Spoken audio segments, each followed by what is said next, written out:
I'm going to kick things off and really talk a little bit about just some of the religious aspects, where it comes from, the history, the Hebrew, some of that stuff. Then I'm going to turn it over to our amazing past president and synagogue architect, Michael Hauptman, who will really dig into the architecture of it, which is so fascinating. And then lastly, we'll have a chance to actually hear from people who have used the mikvah to talk about their personal experiences to really better understand the mikvah from from that first person perspective. I'm going to share my screen because I think it'll be helpful. I just have a few texts that I want you to view. So I'll just put that up and folks can see that. So the word, I'm going to kick right off a little bit with the Hebrew here, because the very first time we find a reference to mikvah, but not as mikvah exactly, is actually in the very beginning of creation. And I think that's important, and I'll talk about that because I think that really speaks to the very nature of what mikvah is in the spiritual sense of it. So we read in Genesis 1:9, this is day 3 of creation. Right? Day 1 was let there be light, night and day. Day 2 was separating the upper waters and the lower waters, what the rabbis viewed it like the sky and the water, but it was all, they saw it as 2 different waters, and setting out that firmament, whatever that means, some sort of barrier that divided them. And then day 3, we have God said, let the water below the sky, right? That's the water that we think of, be gathered into one area that the dry land may appear. And it was so. The word gathered here, this is yikavu. Now you may be saying, yikavu, what does that have to do with mikvah, Rabbi? It is the same root. Hebrew's funny like that, where sometimes you get a mem at the beginning of a word. The mem is actually not part of the root. The root is yud kuf vav, which is a strange root, and the mem is a weak letter, so it drops off when you create the word mikvah. But that is the root of it. And a lot of nouns of like places or utensils get a mem at the beginning of them. Hebrew grammar doesn't matter too much. But where does that word mikvah, what does it really mean? It means something gathered, because it is gathered water. And the very first mikvah, you could say, was the oceans that God created on day 3. And Michael will tell you a little more about how oceans can actually be used or lakes and streams can actually be used as a kosher mikvah. But this idea that mikvah goes back to the very beginning, of creation, I think is just fascinating, because that's really the theme of what mikvah is all about. It's about new beginnings, it's about creation, and it's about water as a symbol of those new beginnings and those creation, right? The other examples, I didn't include it in the text, but other examples that we kind of think about is the idea of water of birth, right? The birth canal and water, right? It's very much there. We think of, I often talk about the idea of the Exodus, right? The Exodus from Egypt. This idea that the Israelites went through this narrow strait in waters on either side of them and then came out born again, a new people, right? So all these metaphors are really all contained in this idea of mikvah. I think we'll have some time for question and answer at the end. So if there's thoughts, but if there's something that's relevant to what I'm saying, feel free you can use the little raise hand button, and this can be a little bit of a discussion. That's totally okay. The original usage of mikvah was very much in relationship to the sacrificial service and to 2 really important words in Hebrew. And those words are tameh and tahor, often translated as ritual purity and ritual impurity. Before I get into that, it's really important to understand what those mean and the context of what those mean in the Torah and in temple times versus today, and how that applies to mikvah. When we talk about Judaism, we often talk about biblical Judaism, which was the Judaism of the temple, the sacrificial service, the priests, what we read about in the Torah. And then we talk about today rabbinic Judaism, and they're very different religions in a lot of ways. People have heard me talk about anything. I've talked about this a lot. In temple times and in the Torah, when they had the Mishkan, there were states of being, of ritual being, which was ritually impure and ritually pure. It's really important to understand that these were not moral terms. It was not good or bad. It wasn't if you were, and that's why I find the English translation of pure and impure to be problematic. And in some ways, the Hebrew, tahor, pure, tameh, impure, are better words because you just use the Hebrew. You don't worry about, how they're translated.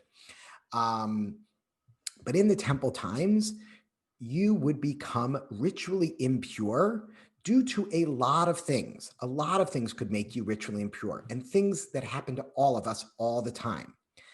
Any sort of discharge. This is the entire book of Leviticus, but specifically Leviticus like 14 through 17, which are known as the Torah portions of Tazria Metzora, which is every bar bat mitzvah kid's dreaded portion, or they love it because it's all about discharges and seminal emissions and menstruation and all sorts of things 13-year-olds love to talk about.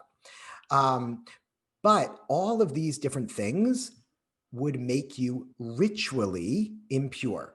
Touching a dead body would make you ritually impure. Ritually impure meant you could not take part in certain aspects of the sacrificial service. You could not eat of the truma, a special kind of offering. You couldn't bring offerings. There were certain things you could not do, especially if you were a priest. It was problematic. If you were ritually impure, and you weren't going to do sacrifices or anything like that, it didn't matter. You could live. Imagine you're living in the north of Israel and you're only coming to the temple 3 times a year at the 3 pilgrimage festivals. And it's the middle of January. The next time you're going to be at the temple is not until Passover in April. And you touch a dead body. You could remain in a state of ritual impurity for 4 months and not have to worry about getting pure until you went to the temple and you wanted to offer a sacrifice. People were ritually impure all the time, and it didn't matter. I am ritually impure. All of you are probably ritually impure, and it doesn't matter. It doesn't matter today, especially because there's no temple and there's no sacrificial service, so it has no bearing on our life today. This is important to understand because in ancient times, the original purpose of mikvah was to become ritually pure in order that you could take part in the temple service. So I'll just show a couple more texts that we'll look at from Leviticus, some of the things I was talking about. Leviticus 15, if a man has an emission of semen, and every time they talk about he shall bathe his whole body in water. This is what we call whole immersion. This is mikvah, is what they're talking about basically. He shall bathe his whole body and remain unclean until evening.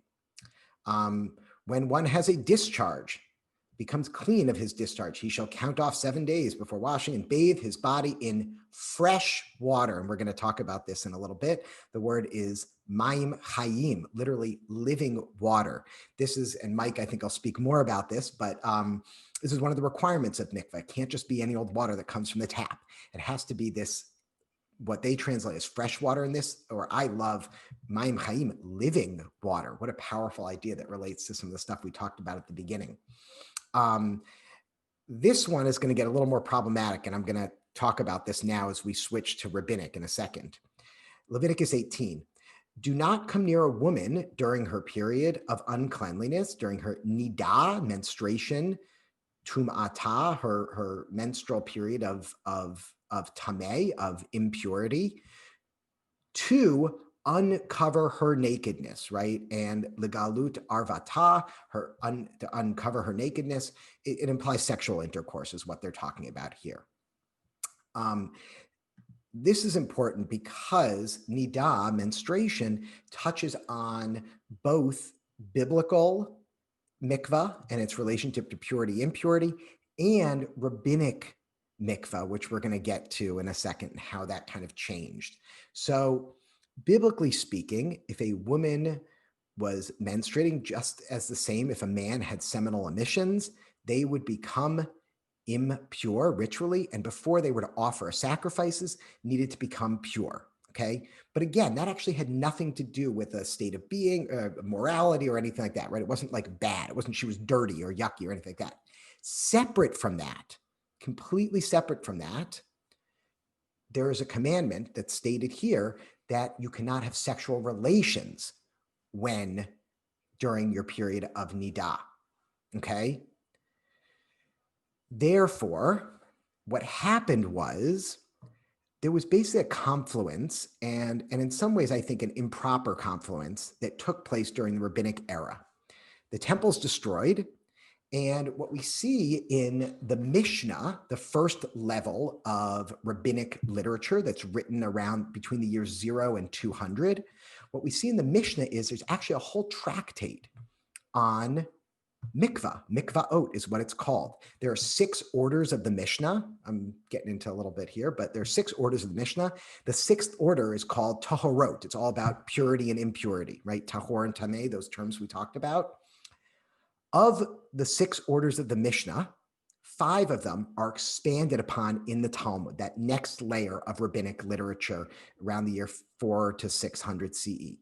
The whole order of Tehorot that deals with impurity and impurity is not expanded upon. It's not included in the Talmud. It was only in the Mishnah.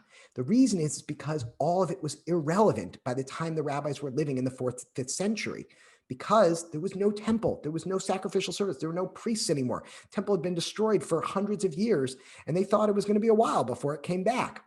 They're right. It still hasn't come back. I don't think it's coming back. However, the one tractate that was expanded upon was Nidah. And what happened was this law of women not being able to offer sacrifices because they were ritually impure, and separate from that, not being able to have sexual relations with their husbands until after their period was over, there was a confluence that happened by the rabbis. And when the rabbis started creating new laws around mikvah and how they were going to use mikvah in a modern rabbinic ritual setting that no longer had to do with purity and impurity, they maintained that law of nidah. And that's probably nidah, the menstrual period. And that's what most of us know is the main usage of mikvah. And for thousands of years, that has been probably the main usage of mikvah. And that's been for women on a monthly basis after their menstrual cycle, before re-engaging in sexual relations. From a more spiritual philosophical idea, there are many people who have reclaimed this and not seen this as a burden put upon women by men, but as something women can reclaim and use themselves to come back to the original idea of mikvah as all about life and renewal and creation. The idea being that this marks natural cycles and marks a time, especially if it's a woman who is seeking to become pregnant, a time to think about creating life, and that you have the ability to create life. And so there's a lot written, there's a lot of beautiful stuff. Mayim Chaim, which Jerry referenced as a kosher soda, is also the name of a mikvah in Boston, very well-known one that's created a lot of modern ritual, and it's something that's really being embraced there. The other main usage of mikvah in rabbinic times today, of course, is conversion. And that's probably what we know mikvah for most in our Reform movement. For a long time, Reform Jews didn't use mikvah because they didn't do any ritual. We kind of got rid of all the ritual, kind of threw the baby out with the bathwater, pun intended, with this idea of rational, logical thought of the early classical Reform rabbis. But then we've been returning to it. And I just want to share one more text that is the basis, the rabbinic basis. Now we're in the Talmud. And this is I just think it's really interesting where the rabbis come up with this idea of using mikvah. And this was really an invention of the rabbis, because conversion, as we know, is really an invention of the rabbis, right? It didn't really exist in biblical times. And they actually take this text from when the Israelites were at Mount Sinai. And Moses took the blood and sprinkled it upon the people. And it is learned as tradition that there is no ritual sprinkling without immersion. So every time we see in earlier texts when people would be sprinkled with blood and done everything as part of that, they would also be bathed in clean water. And therefore, our forefathers must have also immersed at Sinai. And consequently, that is an essential requirement for all conversions. The idea is that every Jew who ever was, whoever will be, was at Sinai, right? We were all there to make that covenant. And according to this wonderful rabbinic take on this one text from Exodus, everyone at Sinai went in the mikvah. it probably didn't really happen, but the rabbis imagine it, and therefore everyone converting goes into mikvah. Again, going back to that less legal and more spiritual idea, it's rebirth. You are being born again as a Jew, and so therefore um, it makes sense to go into mikvah and use that same metaphor. Lastly, I'll just say that mikvah is now used for all sorts of modern rituals within Judaism. There's some beautiful, beautiful rituals. People have used mikvah when transitioning their gender. People have used mikvah when healing from a serious illness. People use mikvah to pray for a healthy birth in their 9th month of pregnancy. People have used mikvah when getting over a divorce. And really, you can use mikvah today this is what we do in progressive Judaism. We create modern ritual, and there's an opportunity to use mikvah in so many different ways. So I'll leave it at that as kind of an introduction to a little bit of the history and the religious ideas behind it. I could talk for so long, but I'm looking at the time already, and I think I'm over my time. So I'm going to hand off to Mike, but hopefully we'll have more questions and maybe go back and forth a little bit as we continue talking. Okay, thanks, Rabbi. Before I show pictures, which I'm sure everybody wants to see, I'll talk a little bit about the background. And in doing the research, I'm always aware of the requirements that are always attached to anything that has to do with Jewish ritual. And it was pretty fascinating. So as Rabbi Freedman started to talk about, the water supply is very important. And it has to be, as he said, living water. So it can be collecting rainwater. It can be a natural spring or a stream. It cannot be a stream that dries up in the summer. It has to be one that flows all the time. And it can be the ocean. And it also can be groundwater. If the mikveh is in an area where groundwater is high, or the mikveh is deep enough and it can fill with groundwater, that's okay too. Rabbi Freedman mentioned a couple of terms like living water. As I read more about these, one of the terms I also came across frequently was valid water. And so the term valid water means a bunch of things, and I'll get into that a little bit. One of the important architectural requirements of the mikveh is the dimensions. And of course, they talk about it in cubits, and cubits turns out to be a very vague term that can be anything from 17 inches to 47 inches. So it's not terribly reliable if you're trying to use cubits to design something. But the other measurement they use is the amount of water it has to hold, because the purpose is it should hold enough water that a average person can immerse completely without either being too far underwater or having to stoop over to immerse themselves. And they describe it as because they need the water to not be able to reach into the folds in the skin. So it's hard to visualize that you could be in a pool and not get completely wet, but that was the concern. So they talk about the volume of water in a mikveh is estimated to be 40 seah. Seah is a measurement of volume. And the volume of a seah, one seah, the rabbis determined is equal to fit 144 eggs. And a mikveh should be 40 seah. And that comes out to 575 liters. They should have safe steps. They should be broad and flat. And they're usually 7 if it works out to the height that you need. And there should be a handrail. They want the experience of going into the mikveh to be extremely safe and without worry. When we start to talk about where this water is coming from and how high it should be and what level it should be, it is okay to top it off if you have to with tap water, but there's a very specific mixing requirement, including the size of the pipes that come in from wherever the water is being held. And that was described in something I read as the diameter of the pipe. You should be able to insert 2 fingers and turn easily. So that's that specification. The water has to flow naturally from wherever it's being sourced. It means it can come by gravity or by whatever way that isn't carried in a vessel. So you can't like collect it somewhere in a lake and carry it over and dump it in. That doesn't work.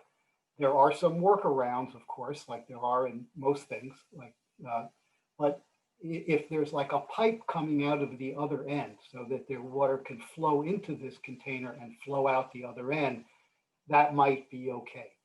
But generally, it should be coming directly into the mikvah in a holding tank right next to it and have that pipe connection. It must be built into the ground or into a building as a part of the building. In other words, it can't be like a bathtub. It can't be a swimming pool. It has to be built as this specific use, and it has to be part of the architecture of the building.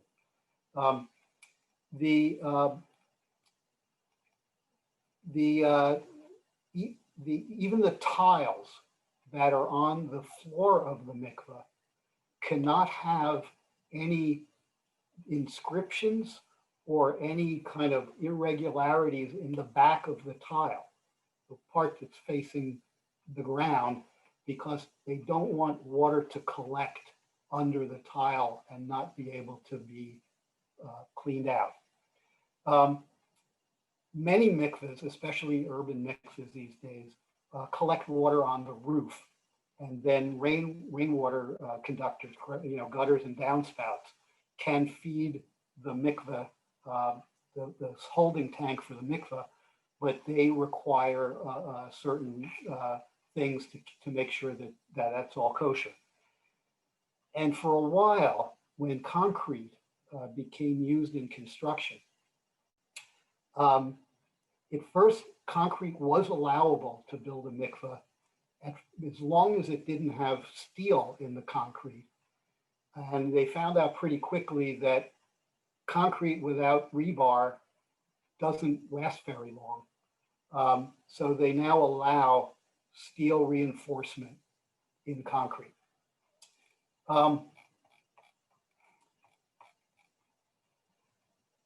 It's important that people feel calm and comfortable, and it should be a beautiful space so that people really feel spiritual when they're there. That's interpreted a lot of ways. The water should be comfortable and lukewarm. The bottom of the mikveh can be at 2 different levels, mainly for tall people and short people, so that they feel fully immersed and not too immersed. But you can't have a sloped bottom. It has to be flat. And they want it to be attractive. It should be an attractive space.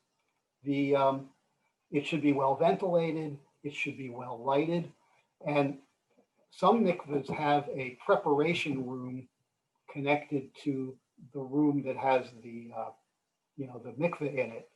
And they don't want the preparation room to be too far, because if you've been given instructions of what to do when you get to the mikvah, they don't want you to forget what they are by the time you get there. So I want to show some pictures. While I was kind of reading up on all this, the thing that I really loved about it is when you read requirements for almost all Jewish ritual objects, they're pretty strict. They all have something that has to be a certain way or else they're not kosher. They don't, they wouldn't be valid. But you realize that with all these restrictions, there's still so much room for creativity and for how someone can interpret those to be different from some. When you think of like all the mezuzot that you see, and they're all different, and they're all different sizes, and they're all, decorated different ways, and they're made out of different materials, but they all have to have, a parchment, a kosher parchment inside with specific prayer in it. And after that, it can be anything. It's true about talit. It's true about, probably Kiddush cups. I don't know if there are any requirements for a Kiddush cup, but you can see that there's so much room for art beyond that. And it's also true with mikvahs. So I want to show you a few things. And if I can share my screen, I will. Let's see. Share screen. Did that work? Yeah, okay. So there's 3 diagrams that you're looking at? Good. All right. So here's 3 diagrams of how water can be mixed and made valid in a mikvah. And as you can imagine, there's been a lot of rabbinic argument about which one of these is the best way to do it, but it's been generally agreed that all of these can be okay. So in diagram number 1, you see that the rainwater and the tap water come into the same holding tank. And then they enter the mikvah from one place, from one pipe. You have the steps going down. There's a very specific height or recommended height for how high the water should be to make sure there's proper immersion. In diagram number 2, right below it, there are 2 different tanks. There's the tap water tank and there is the rainwater tank, and they mix in the mikvah. And then in diagram number 3, there's a rainwater tank, and then there's a tank where the rainwater and the tap water mix before they go into the mikvah. And all of these have their kind of people who like it a certain way, and that's where, I guess that's why Heinz made 57 varieties. So let's see the next diagram. This is just a more diagrammatic schematic of mikvahs. Here's one where there's a holding basin that's called a hashaka, and there's a lower and an upper, and they mix a certain way, and there's a pipe that's closed when the immersion pool is emptied, and then it's filled again from this tank. Meanwhile, there's tap water and there's rainwater and a seeding basin where the 2 are mixed. It's just another way that this can be set up. Okay. So as Rabbi Freedman was talking about, after the destruction of the Second Temple in 70 CE, and Jews dispersed away from Jerusalem and away from the temple, and there was just the beginnings of the kind of building synagogues in different locations. This was a mikveh that was uncovered during an archaeological excavation in town of Magdala in the Galilee. And this was proof that as the Jews dispersed from Jerusalem, that they were still building in their community ritual mikvahs. And it's also been determined that when a Jewish community gets together as a community, it's more important to build the mikvah before the synagogue. And so there are ancient mikvahs. This is from, just around the 1st century that they've discovered. And and know that they were in use. Moving ahead to around the year 1300, this is a mikveh in a German town where this sits right next to the cathedral that was being built at the same time. And apparently the workmen who were building the cathedral built this mikveh for the Jewish community. And you can see that there's a pool of water here. It's, it's built in a very early Romanesque style that most churches were being built in at the time. I don't know if there was a synagogue nearby, but Rodef Shalom has a lot of Romanesque design on the outside of our building too. So you can see little details of columns that look like that on our building as well. This is also another mikveh. If you can't quite get your perspective, you're looking down into the mikveh, and you can see that you go down a very, very deep flight of stairs to what I believe must have been the kind of mikveh that depended on groundwater. And this also was part of a town in Germany about the same time as the other one. Now we get into kind of more modern mikvahs. Here are two mikvahs that are kind of on the schmaltzy side, but I believe the one, the one that you mentioned, Rabbi Mayim Chaim, I think that's this one in Bucks County. I'm not positive. No? No, Mayim Chaim is in Boston, at least the Mayim Chaim I was talking about. There may have been a second one I read about. I thought, Mike, what's it had the same funny name. is when you showed Newtown, Bucks County, there's a synagogue up there called Shir Ami that's a Reform synagogue, and they have a mikvah. That is definitely not their mikvah. No, I know Shir Ami. It's a much more modern building. If anyone's ever been to Shir Ami, their mikvah, it's very functional. It kind of looks like a YMCA gym. Yeah, I mean, but like you look at this one in Brooklyn, and if you didn't know it was a mikvah, you would think it was like the jacuzzi in a Las Vegas hotel. It's very, very, or crystal chandeliers and marble and niches and stuff, and I understand they're trying really hard to make it feel as welcoming as possible, but I guess just sort of depends on your taste. Instead, I would prefer these. These are three mikvahs. The one in Moscow is interesting because it's not terribly intimate. I mean, it looks like they handle like a dozen people at a time. But these other ones, one in Ohio and one in Mexico, I just think they're just really, really very lovely. Very modern. It follows all the rules, but you can, as I said, you can interpret it those rules however you want, as long as they meet that. But these are very sort of contemplative, sort of quiet, really nice, nice design. So this is Mexico, this is Ohio, and that's Moscow.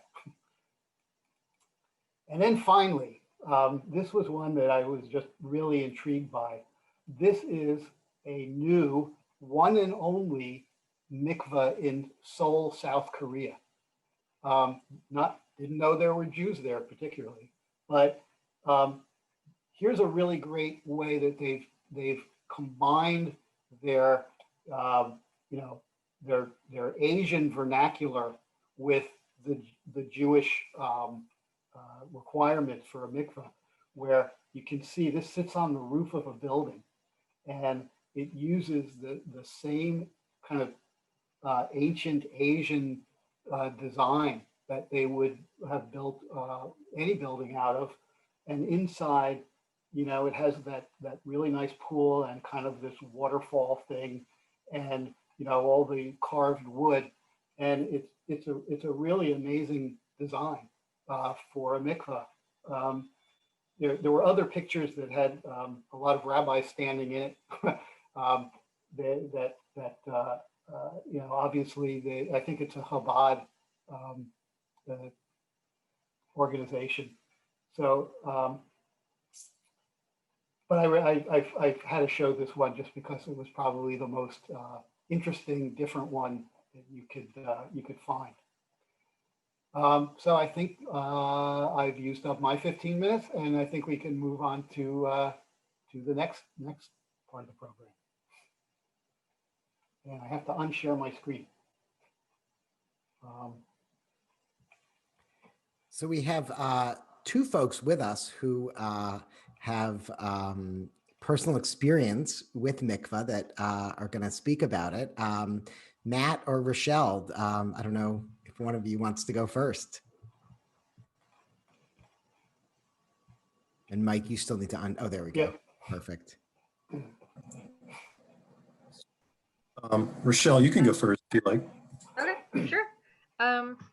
Yeah, so can you hear me okay? I had to move and adjust a couple of things, but okay.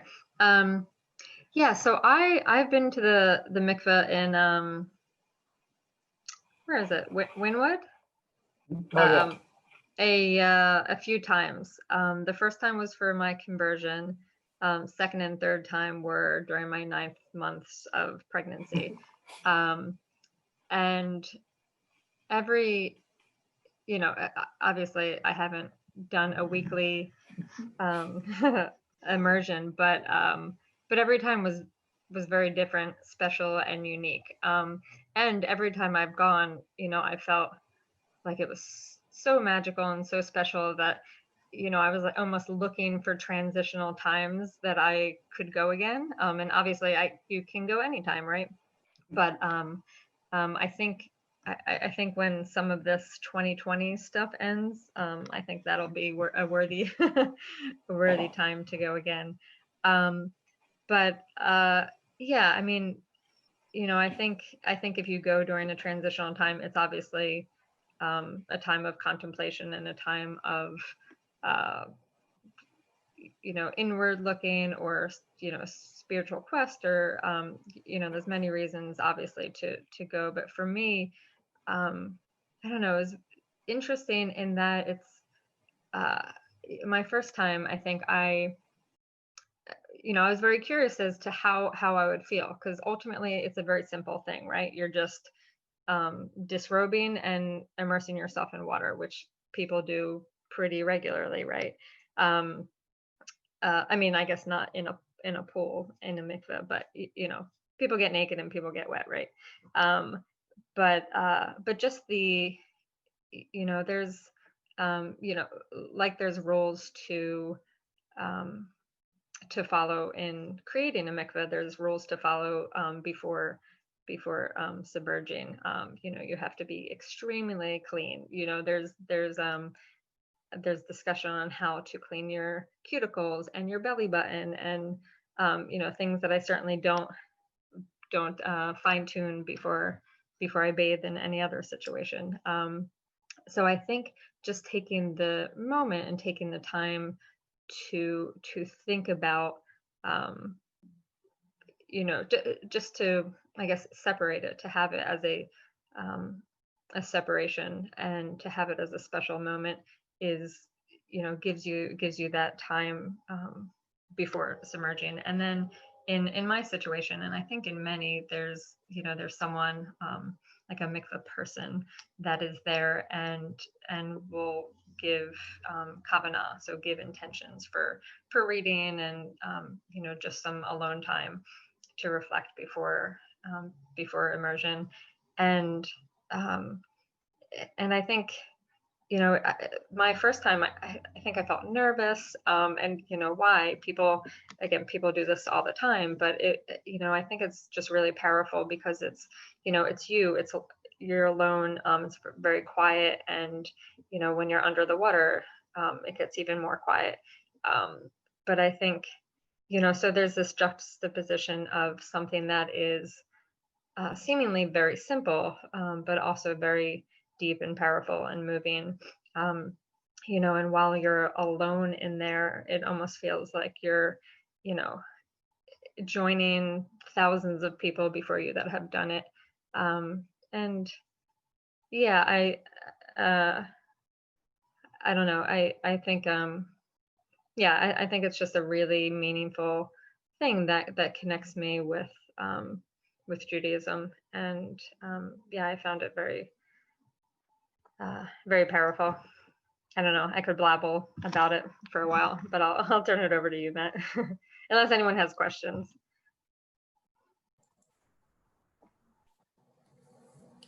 Well, you know, hopefully if people do have questions, they'll jump in, but I'm always interested to hear experiences of other people who have converted, because I'm a convert, but also other people at the mikvah.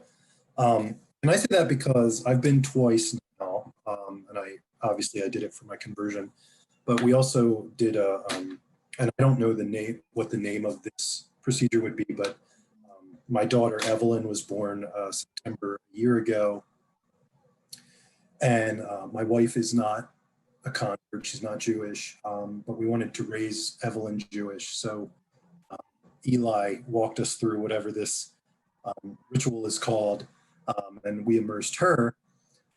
So I'm always curious to hear other people's experiences. Those were my only experiences of it. And I have to say, and there was about 7 years difference between the two events. And the first time I went, I don't remember a lot about it. I had, I was in a place that I had never been before. I had never been to a mikvah before, and I was at the tail end of my conversion process, and I was working with Rabbi Freedman, and it was a new place and new experience and new sensory input, and so I had a lot of adrenaline going. So I don't remember a lot about it. But the second time was also nerve-wracking because I had to immerse my baby, who was 3 months old at the time. But I was in a way much more calm for that. And it's just something where I like that you use the word transitional, because it does feel like, it does mark the separation from one part of life or chapter of life or whatever to something else. And certainly it definitely felt that way for Evelyn. The mikvah I went to was also the one at Temple, I think it's Temple Hillel Bethel. So I think that's the nearest one for us. And I don't know, I'm rambling now too, but I would say, if it's something you've considered doing, it's definitely, I would definitely recommend it. The only thing is, I'm glad you also mentioned Kavanah, because I always tell people who are about to do it, make sure that's your time, that's your block of time. Make sure you're really immersed in it. Unlike me, who thought I was going to do something wrong or something awful would happen at the last minute. No, make sure you're going to, and I think that's part of the reason for you take a shower before you get there, but then you take another shower before you go in the pool. And I think part of that is like to bring you back to, yes, it's to make sure you really have nothing you in the water that's in the mikvah, but it's also sort of bringing you back to, your experience, your embodiedness, if you want, and it's kind of centering you, I guess, is what we would say. And really just be present for the experience. Don't worry about the fact that you made an appointment and there's probably an appointment after yours or something like that. Like just be present for your experience at the mikvah.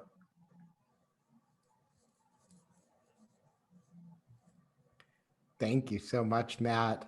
And I'll share. I was watching from afar, and it's scary. It is harrowing taking a baby to the mikvah because it's full immersion, which means for a split second, Matt had to actually let go completely of Evelyn when she's under the water, and that's like there's definitely I can't even imagine. There were a couple questions already that a few people threw in the chat. We'd love to take some more questions as well to any of the four of us. I'll start with just a question that I see from Lenora about their sanitizing. So actually in modern time, I mean, I think in ancient times, they didn't really care much about that. In modern times, and by the way, even in ancient times, you were expected to clean yourself before the mikvah. So that so you wouldn't really need too much. But in modern times, they actually use chlorine, or they use bromine at the one at Hillel Bethel. I specifically asked and knew that. And that's allowed, small amounts. Halachically, it is allowed to have some small amounts of chemical in there mixed in, and that just serves just like any other pool or hot tub to keep it clean. They have a pool guy at Temple Bethel that actually comes and checks the water, does the pH, just like anyone else would have a pool guy. They have a pool guy for the mikvah. It's very similar plumbing. I imagine the pool guy at first had to learn a little bit to understand how it all worked, but yeah. Gail, you asked, is it recommended or permissible to go with a second? What do you mean by second? Do you want to unmute and? Like in a duel. Right, to go with somebody, a friend, because I think I've heard some people's story about they went with somebody. So how does that work? Yeah, so you always are meant to have an attendant, a witness at the mikvah with you, a shomer or shomeret in Hebrew, a male or female witness, guardian there with you. One, just for safety purposes, I've always thought, and two, to make sure you fully immerse. Especially if this is for conversion, you want those immersions to be full immersions. And I'll tell you, if you're dunking yourself underwater, it's hard to know whether all your hair goes under, or you just don't realize it. And so you have an attendant there with you, a witness, and you're really there to say. And traditionally, they say when a dunk is proper, kosher, which just means proper in Hebrew, that it was a proper dunk. Traditionally, you do 3 immersions for conversion. If for some reason one of those immersions wasn't kosher, the witness will just say something like, "Oh, you didn't quite go under that time. Do it again," and then they'll do it again, and you just need those 3 kasher. Normally, there's no one else in the water with you, though. It is solo. It's just one person in the water at a time, with the exception, as Matt was talking about, when you're doing a baby, or if there was like a special needs case where someone had a physical disability in that way. The person assisting that's in the water can be clothed, can wear a bathing suit. There's no need for them to be naked, because they're not the one performing the mitzvah. I'll say something interesting about the mitzvah, by the way, that this is, as far as I know, only one of 2 blessings over a mitzvah that said after the mitzvah. Almost every single time we say a blessing over a mitzvah that we are going to perform, you say the blessing first and then you do the mitzvah. Think about putting on a talis, right? You say the blessing, you put it. The 2 candles, right? You light the candles, then you say the blessing. And that has to do with the idea of Shabbat coming in, and that it's about lighting fire on Shabbat and that whole thing. The mikvah is an interesting one. What the rabbis teach is you don't say the blessing before, because the blessing says God who commanded us Jews to do this. You're not a Jew yet. So you immerse, and you can authentically say the blessing because you are a Jew. And you can say, "Blessed are you, God, who commanded us to immerse." Well, what if you're not a convert? You're a born Jew. When do you say it? Good question, Jerry. I think you can probably say it before. It may only be in the case of conversion that you. Okay, that that makes I sense. don't think there's any reason why you wouldn't before. Yeah. Just to jump in, because I've gone twice since I converted, and I still said it after. So.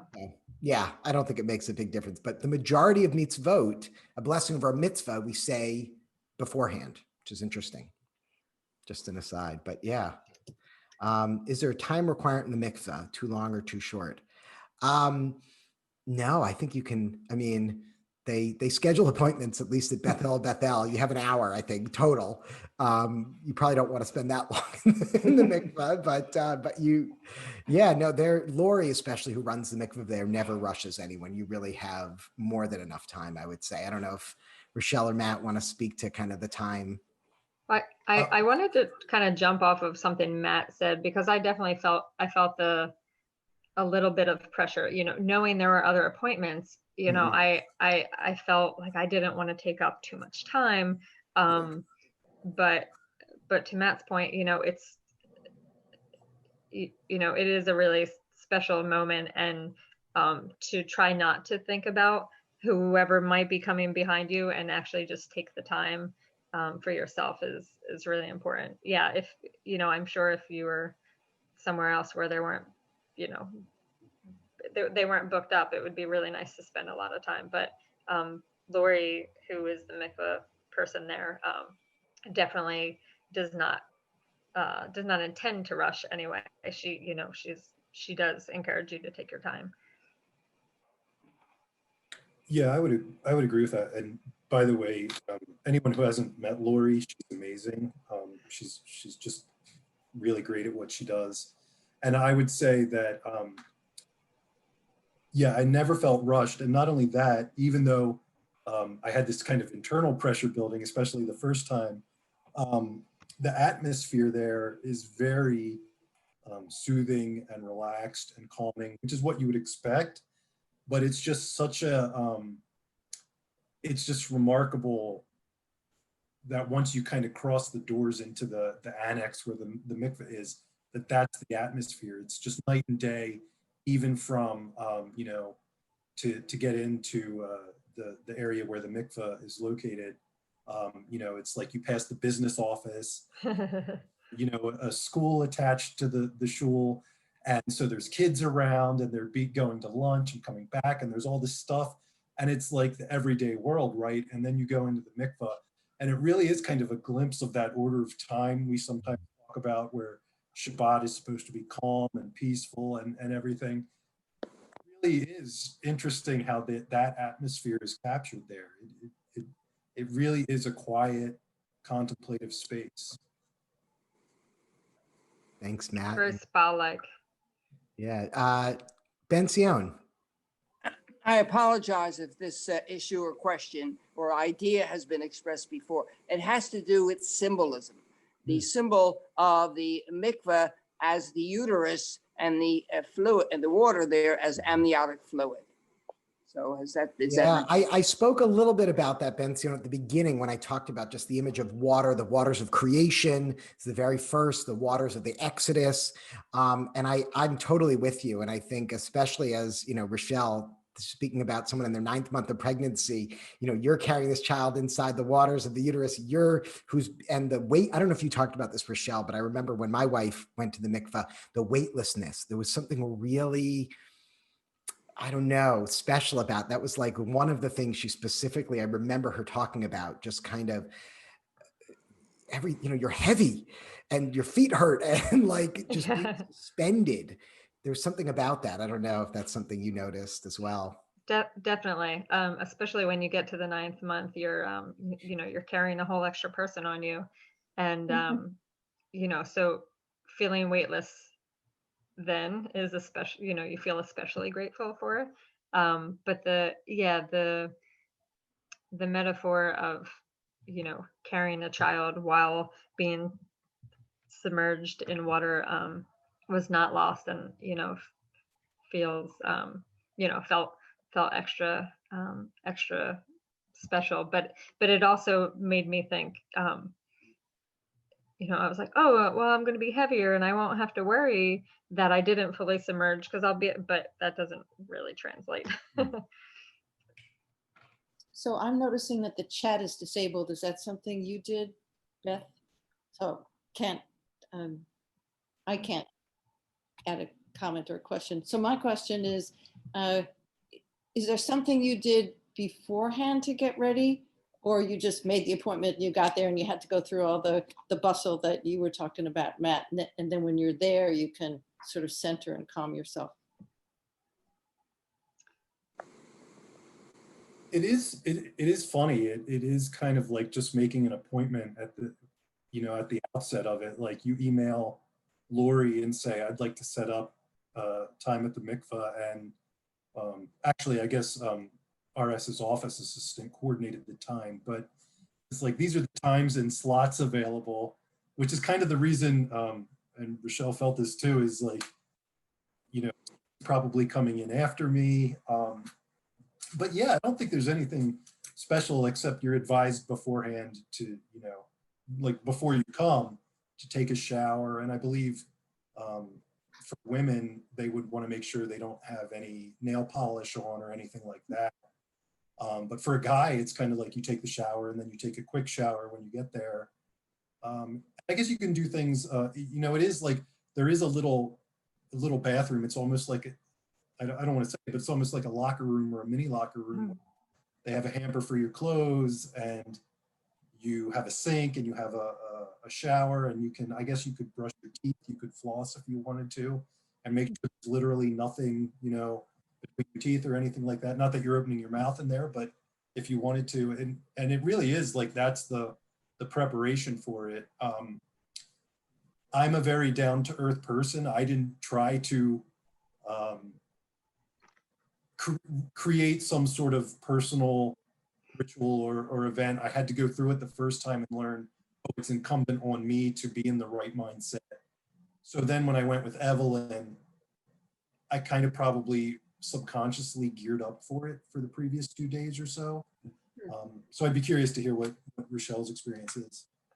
Yeah, I think my first time, I was doing a little research. There's kind of a prep guide on the website, which just kind of walks you through what you'll experience.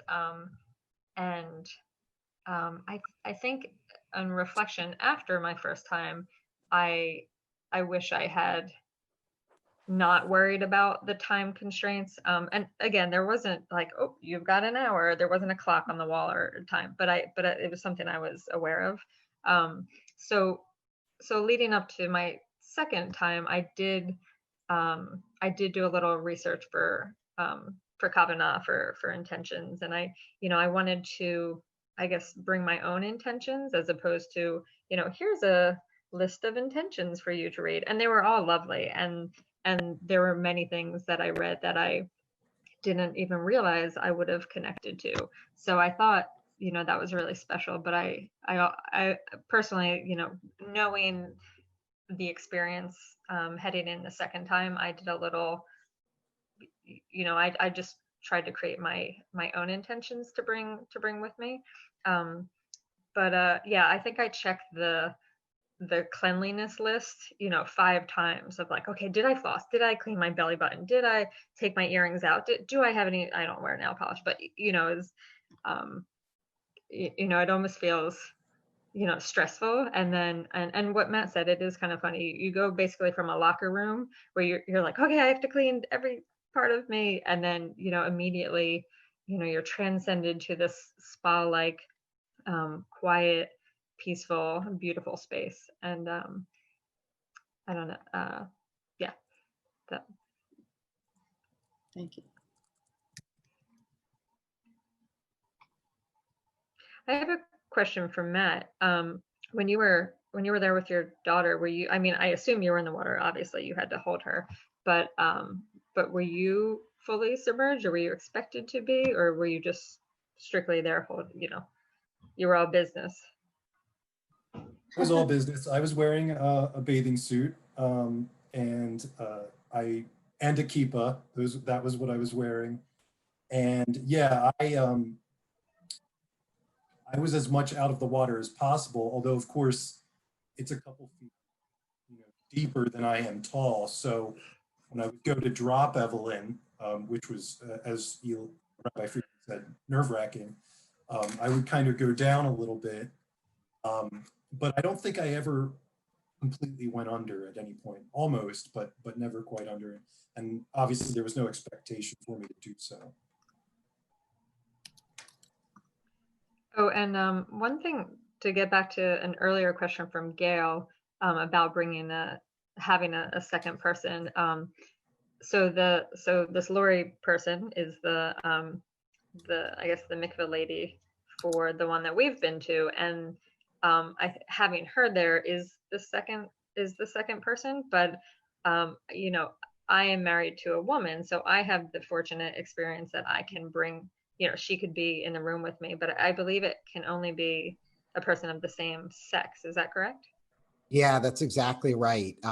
Which I'll say one of the most interesting mikvah experiences I've had is where we've had transgender people who were using the mikvah. And so the question arose, as you would guess, who should their attendant be? Because, you know, the person is nude and we want to be really thoughtful about that.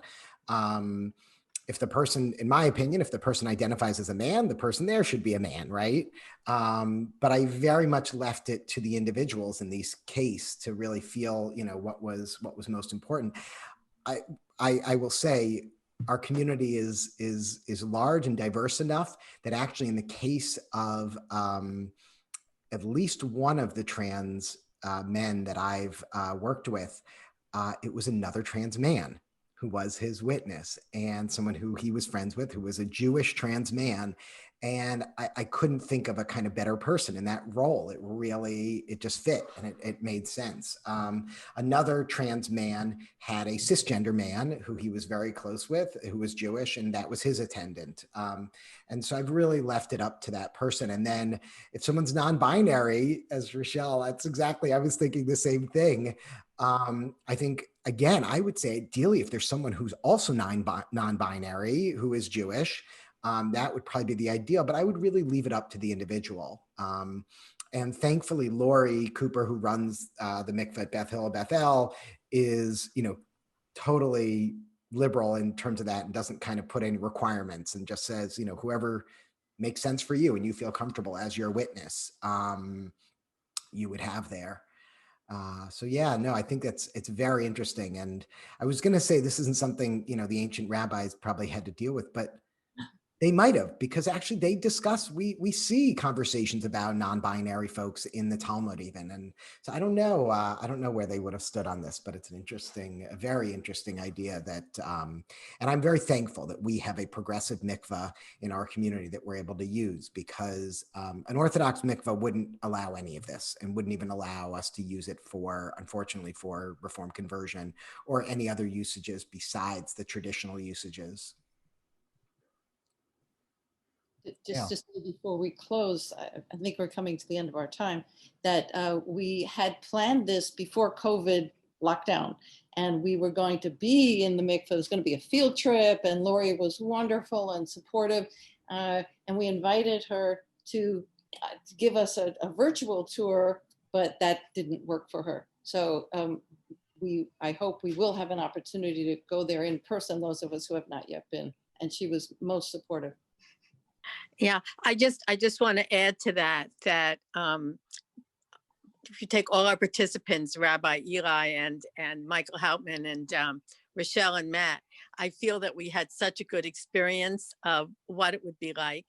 And I really appreciate, Michael, that you sort of shared with us the mechanics of the mikvah. I mean, it's such interesting information that you wouldn't otherwise know. So we're very grateful to all of you for putting together such a wonderful program. Can I just add that now that the chat is open again, I'm putting in 3 things that I found that are really cool. The first one is an actual video. It's like, I think 7 minutes from a series called Super Jew from Bagel TV. And it's an actual video of a guy with the rabbi going to and into the mikveh in his underwear. And the second one talks about like mikveh Israel. It's the same word, but a completely different meaning. And yet this article explains that there really is a connection between the 2 words. You know, a thing of water and hope are actually connected. And the explanation is pretty cool. And the third one, Rabbi, just for you, I didn't know that until I just looked it up, that there is a craze in South Korea on Talmud study. And I think we should have an RS trip to South Korea to study Talmud. Yeah, I can, for another time, I can tell you, I have a story about that, but okay. Next day of learning. Exactly.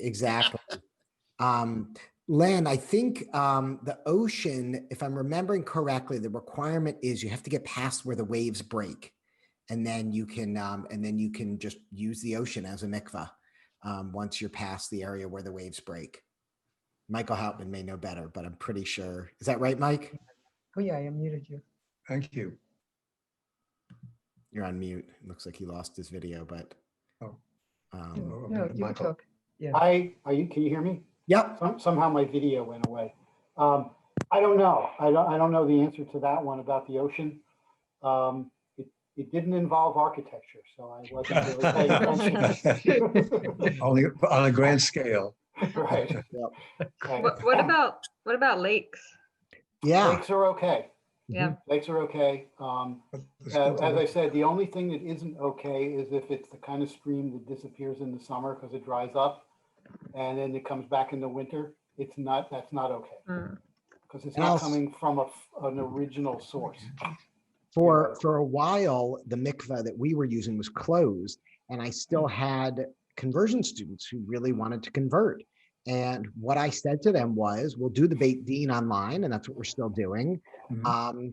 And I said, but you can do the mikveh on your own. Find a trusted friend who is Jewish of the same gender, Mhm. and go for a hike somewhere where you feel Get comfortable. addressed. This was in the summer, so it was, or in the spring, so it totally worked. Yeah, and Rachelle, I'm totally remembering that scene in Orange is the Black. Yeah, it's exactly. Well, thank you, everyone, so much. Yeah, Gail. Thank you. Yeah, Thank this was you. great. Great. Thank you. This is interesting. Yes. For sharing your experiences. Yeah. Yeah. thank- Absolutely. That's great. Beth, is there any Yeah, wrap thank up you. stuff we need, or? The evaluation.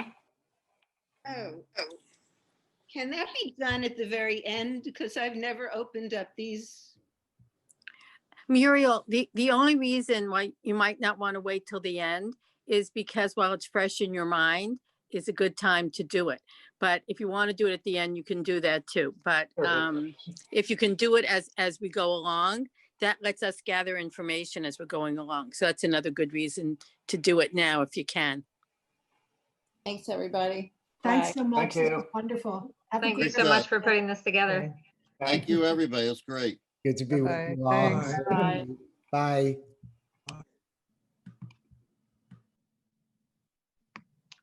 So how do we, I'm leaving.